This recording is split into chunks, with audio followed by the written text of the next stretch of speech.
लेकिन अब एग्जाम में कितने क्वेश्चन करने हैं और कितने क्वेश्चन पे हम पास हो जाएंगे, ये एक बहुत बड़ा चैलेंज होता है। कोई भी एग्जाम जब आप देने चलते हैं तो उसमें कितना कट ऑफ जाएगा, ये एक उत्सुकता होती है जानने की। और पूरी स्ट्रेटजी वास्तव में इसी पे डिपेंड करती है कि कितना कट ऑफ जाएगा, कितने क्वेश्चन करने हैं और कम से कम इतना स्कोर होगा तभी आप पास करेंगे। अब की बार प्रीलिम्स बार के इस तीसरे एपिसोड में हम बात करने वाले हैं कि कैसे टारगेट सेट करें कि कितने क्वेश्चन करने हैं और कितना कट ऑफ जाता है, ये कैसे जानें। क्योंकि एग्जाम जब आप देने जा रहे होते हैं तब कट ऑफ नहीं पता होता है, कट ऑफ उसके बाद पता चलता है। मैं ओम पांडे, आपका गाइड, आपका दोस्त।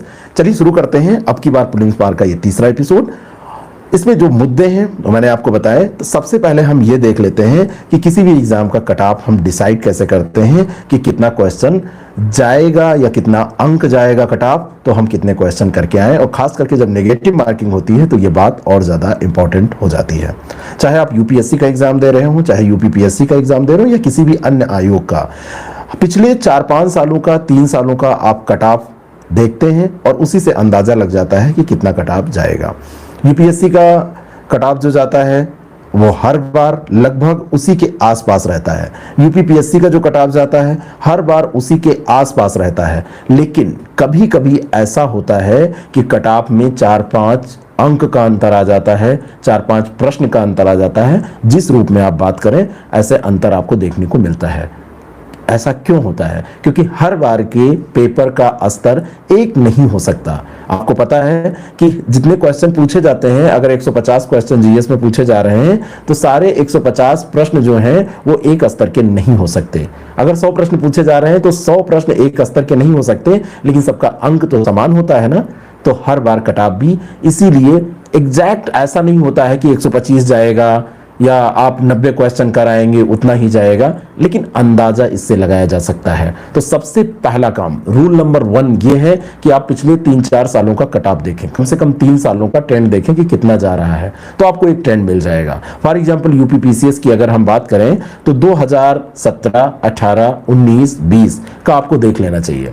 19 और 20 का कट ऑफ अभी आयोग के द्वारा जारी नहीं किया गया है क्योंकि उन्होंने अभी मार्कशीट नहीं जारी की है। मार्कशीट के साथ ही अब जारी करते हैं तो वो तो बाद में पता चलेगा। लेकिन 2017 और 18 का जो कट ऑफ है, 17 में 128 मार्क्स ये कट ऑफ गया था और 2018 में जो गया था वो 126 मार्क्स कट ऑफ गया था। क्वेश्चन में आप इसको जब कन्वर्ट करेंगे तो क्वेश्चन के तौर पर आप देखेंगे तो जब 150 प्रश्न है, 150 प्रश्नों में एक प्रश्न जो होता है 1.33 मार्क्स का होता है, तो ये दोनों बार के जो कट ऑफ है ये 95 के आसपास आपको नजर आएंगे कि 95 क्वेश्चन अगर आप करके आते, 95 से थोड़ा से कम, तो 95 पे आपका सिलेक्शन हो जाता। लेकिन नेगेटिव मार्किंग के साथ ये कट ऑफ है। तो नेगेटिव मार्किंग का मतलब क्या है? 1/3 नेगेटिव मार्किंग है, यानी कि जैसे आपने 150 में सही प्रश्न किए 120 और 120 में भी आपके कुछ क्वेश्चन गलत हो गए, मतलब आप 120 गोला बना के आए हैं। सही का मतलब यह है कि आपने जो एग्जामिनेशन हाल में किया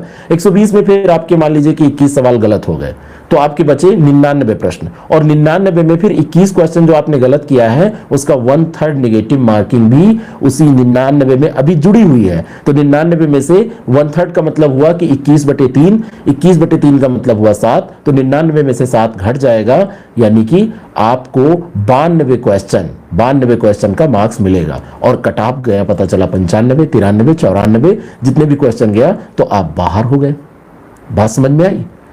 अगर आपने मान लीजिए कि क्वेश्चन बहुत कम कर दिए, आपने क्वेश्चन कर दिए 80, 85, या आपने कहा कि 95 पिछली बार गया था और आपने कहा कि 80-85 करने पे तो आप वैसे ही ऑटोमेटिकली बाहर हो जाएंगे, लेकिन आपने सोचा कि 95 पिछली बार गया था तो हम क्यों ज्यादा करें, ज्यादा करने पे नेगेटिव जाएगा, नेगेटिव जाने पे कम हो जाएगा, हमको चाहिए तो 95 ही। तो 95 करने के लिए हमको ज्यादा करने की क्या जरूरत है? 95 मुझे सॉलिड आता है तो 95 मैं कर दूंगा और मेरा सिलेक्शन हो जाएगा। अगर आप ऐसा सोचते हैं तो कई बार उसमें भी धोखा हो जाता है, क्योंकि 100 क्वेश्चन 95 क्वेश्चन करने में आप कितना भी एहतियात बरतें, आपको वहां पे एग्जामिनेशन हॉल में लगेगा ये सारा क्वेश्चन जो आप कर रहे हैं वो सही कर रहे हैं, लेकिन उनमें से कम से कम 10 सवाल आपके गलत हो जाएंगे। तो कट ऑफ के बिल्कुल करीब स्ट्रेटजी बना के नहीं चलना है, ठीक है।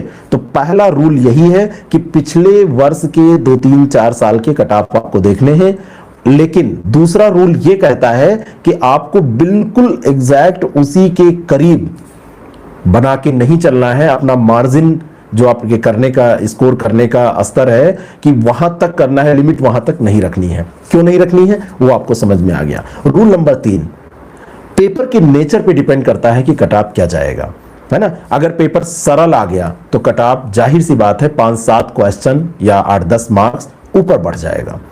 अगर पेपर टफ आ गया, जैसे 2019 का अभी आयोग ने जारी नहीं किया है, लेकिन जिनका स्कोर 87, 88, 89 था, ये जनरल बॉयज की बात कर रहे हैं, बाकी लोग वैसे उसमें कैलकुलेट कर सकते हैं, लड़कियां कैलकुलेट कर सकती हैं, गर्ल्स, और जो आरक्षित वर्ग के लोग हैं वो कैलकुलेट कर सकते हैं, जो दिव्यांगजन हैं उसी के आधार पर कर सकते हैं।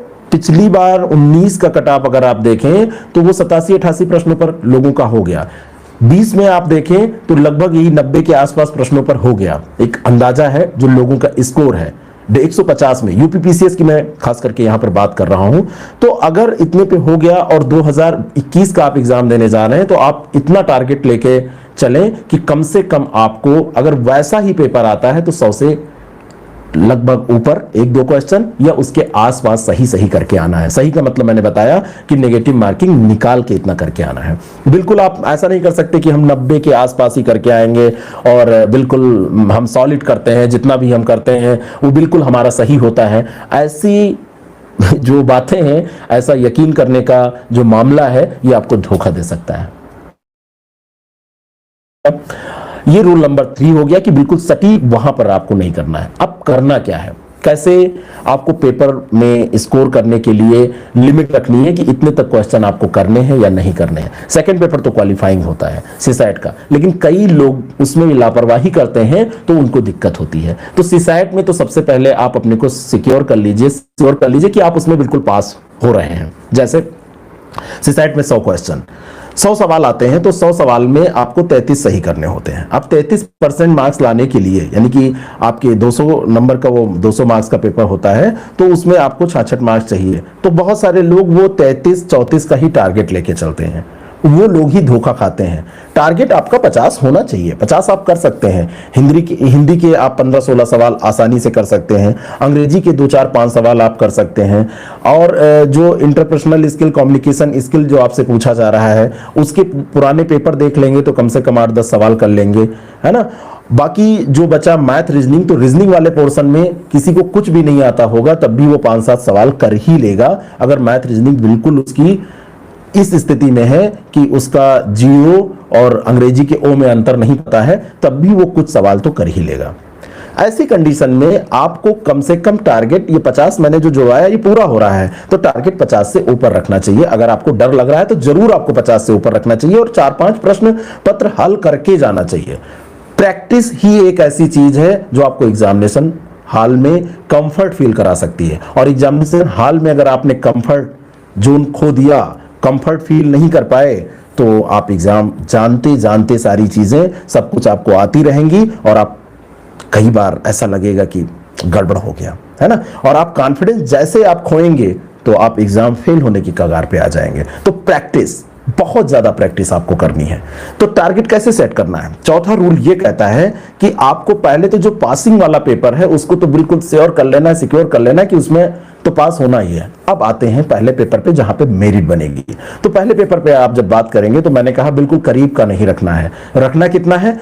कम से कम, अगर पेपर एग्जामिनेशन हॉल में जब आप पेपर दे रहे होंगे, प्रैक्टिस करके गए हैं, तो आपको पता चल जाएगा कि एग्जामिनेशन हॉल में पेपर का स्तर क्या जा रहा है। तो पेपर का स्तर जब आप देखेंगे कि टफ जा रहा है तो आप उस हिसाब से 4-5 क्वेश्चन घटा लेंगे। अगर आप देखेंगे कि पेपर का स्तर जो है वो बहुत सरल जा रहा है तो 4-5 क्वेश्चन आपको लीड करना पड़ेगा, उसमें आपने कुछ ज्यादा बढ़ाना पड़ेगा। अगर ये काम आप नहीं कर पाएंगे तो वो दुविधा वाली स्थिति रहेगी कि प्री फेल या प्री पास।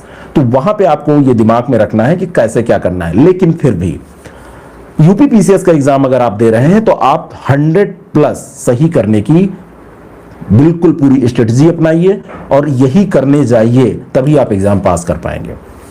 कैसे ये आएगा? 100+ सही करना है तो एक बात तो पहली ही बिल्कुल निश्चित हो गई। 5वां रूल ये कहता है कि पहले ही निश्चित हो गई कि कम करके नहीं आना है। कम खाओगे तो कई बार मारे जाओगे। बहुत ज्यादा भी नहीं खाना है, वॉमिटिंग होने लगेगी, है ना। तो जितना डाइजेस्ट हो उतना ही खाना है। कहने का मतलब यह है कि 100 क्वेश्चन अगर आपको सही करने हैं तो 100 से ऊपर तो अटेम्प्ट करना ही है। बहुत सारे लोग 95, 90, 85 अटेम्प्ट करके चले आते हैं। वो तो अपने आप को खुद बाहर करके चले आते हैं। वो ये सोच के आते हैं कि हमको तो पास करना ही नहीं है, महज हम एग्जाम देने गए थे। बात समझ में आ गई। तो वो पहले ही अपने को बाहर कर लेते हैं। दूसरे जो लोग हैं जो 135-40 करते हैं, की तैयारी ऐसी है कि 135-40 वो कर सकते हैं, वो करें, कोई दिक्कत नहीं है। लेकिन सारे लोग ऐसा नहीं कर सकते। तो कम से कम आपको 100 से ऊपर अटेम्प्ट करना है। अब 100 से ऊपर ऐसा नहीं 105 अटेम्प्ट कर देंगे, 105 में अगर 10 गलत हो गया तब भी आप बॉर्डर पे या बाहर हो गए। जब मरना है या जीना है तो खाके मरना है या खाके जीना है, मैं सीधा ये कहता हूं। कम से कम आपको 125-30 सवाल अटेम्प्ट ही करने चाहिए। कठिन पेपर हो, सरल पेपर हो, कुछ भी हो, इतने अगर नहीं करेंगे, ये मेरा बिल्कुल सही अनुभव है, मेरे आसपास का अनुभव है, खुद का अनुभव है, चाहे यूपीएससी में चाहे यहां पर। अगर आप यूपीएससी में जैसे कोई कहे कि हमने 70 सवाल किए थे और हर हाल में मैं दावा करता हूं पास हो जाऊंगा, अच्छी बात है, आप पास हो सकते हैं, आपकी एक्यूरेसी बहुत ज्यादा है तो आप पास हो सकते हैं। लेकिन यह भी हो सकता है कि आप बॉर्डर पे आ जाएं, पता चला कट ऑफ 54 चला गया, है ना। आपने 70 किए थे, आपके ऑलरेडी 15 गलत हो गए, आपका स्कोर 52 क्वेश्चन पे रुक गया। क्वेश्चन की बात मैं कर रहा हूं, कल क्वेश्चन में कैलकुलेट करना आसान होता है आप लोगों को, इस कारण से क्वेश्चन की बात मैं कर रहा हूं, क्योंकि उसकी गणना करना बहुत आसान है। तो ऐसे में ज्यादा, मैं ये नहीं कह रहा हूं आप 150 में 150 करिए, लेकिन बहुत ज्यादा डिफेंसिव होके मत खेलिए। ऐसा नहीं कि अभी तो तुरंत हम आउट हो जाएंगे, तुरंत यहां से बाहर हो जाएंगे, सारा निगेटिव चला जाएगा। वैसे कौन सा पॉजिटिव जाने वाला है। अगर आप 100 से नीचे करके आएंगे, 85-90 करके आएंगे तो कहां आप पास हो रहे हैं। बाहर हो जाएंगे तो हो जाएंगे। इतनी प्रैक्टिस करके जाइए, इतना पेपर सॉल्व करके जाइए कि वो पेपर लगे कि आपके घर में आपको दिया गया है और आप बैठ के सॉल्व कर रहे हैं, और हर हाल में उसमें आप 125-30 तक टच करके आइए। 125 के आसपास आप करिए। अगर सरल पेपर आ गया तो 135 तक का टच करिए, लेकिन ये तभी हो पाएगा जब आप प्रैक्टिस करके जाएंगे। तो 5वां रूल ये कहता है कि आप ऐसा ना सोचिए कि आप गए तो हैं खेलने, पेपर सॉल्व कर रहे हैं और वहां खेल ही ना पाए, हाथ बांध कर किसी तरीके से बचते बचाते हुए खेलेंगे, कहीं चोट ना लग जाए इस तरीके से खेलेंगे, कहीं निगेटिव मार्क इतने ज्यादा ना हो जाए निगेटिव मार्क्स कि हम फेल हो गए, इस तरीके से आप करेंगे तो मामला फिर गड़बड़ है। तो अभी से जब आप प्रैक्टिस कर रहे हो टेस्ट सीरीज में, तो आप अपना फाइनल जो स्कोर है नेगेटिव मार्किंग कटने के बाद 100 से ऊपर अगर आपका आ रहा है तो आप अच्छी पोजीशन में हैं। पेपर का स्तर भी डिपेंड करता है कहां से आपने टेस्ट सीरीज ज्वाइन की है। हम अपनी टेस्ट सीरीज का दावा कर सकते हैं अगर उसमें आप 100 से ऊपर जा रहे हैं आफ्टर नेगेटिव मार्क। हमारा जो पूरा सिस्टम है, पेपर जैसे आप सबमिट करते हैं, पूरा आपका पॉजिटिव मार्क, नेगेटिव मार्क और फिर कितना बचा, कौन कौन से कितने क्वेश्चन आपने ओपन किए, कितने सॉल्व किए, कितने आपने क्या किए, टोटल आपका स्कोर आ जाता है। आप उसको ज्वाइन कर सकते हैं आईएएस प्रेप एकेडमी ऐप के माध्यम से, या हमको कांटेक्ट कर सकते हैं। तो वो अपने पे तो मैं दावा कर सकता हूं कि अगर हमारी टेस्ट सीरीज में आपका 100 पहुंच रहा है, 100 क्रॉस कर रहा है, तो आप अच्छी पोजीशन में हैं। बाकी किसकी कौन सी स्ट्रेटजी है, कौन सी टेस्ट सीरीज वो सॉल्व कर रहा है, वो तो मैं नहीं बता सकता। लेकिन अगर इस टेस्ट सीरीज में आपने अच्छा स्कोर किया है, जहां से भी आपने किया है, तो उनसे पूछिए क्या मेरा स्कोर सही है या मेरी परफॉर्मेंस कैसी है, क्या है, रैंक कितनी मेरी आ रही है।